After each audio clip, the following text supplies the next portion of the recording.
need to take a closer look at this group. And in order to understand them, we need to study the sequence of events that lead to the climax that we spoke about in these three contexts. So I'm going to go back, and I'm going to begin with the three angels' messages in Revelation 14, 6 through 12, to give you the sequence of events that culminate or climax with 144,000, the living saints in the final crisis that will stand on Mount Zion victorious with Jesus Christ. The first thing that I want us to notice is that Revelation 14, 6 through 12, the three angels' messages speak about the sharing of God's final message to the world in the end time. It becomes very clear that while the three angels' messages are being proclaimed, the door of mercy is open. What would be the use of preaching the gospel to every nation, kindred, tongue, and people if there was no opportunity to be saved?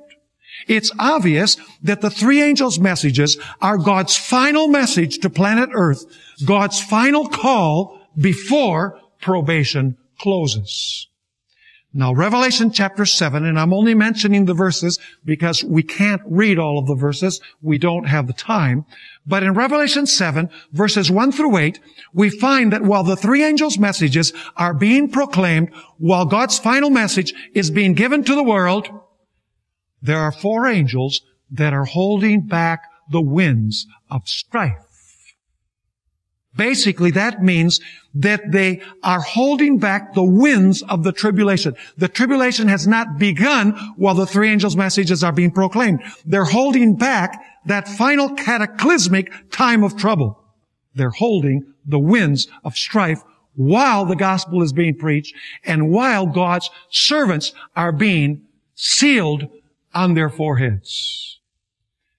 Now, the next event that I want us to notice is that while the winds are being held and while the three angels' messages are being proclaimed, God's last message is being proclaimed to the world, the sanctuary in heaven is open for business. Do you know that we can approach the heavenly sanctuary where Jesus ministers for us today?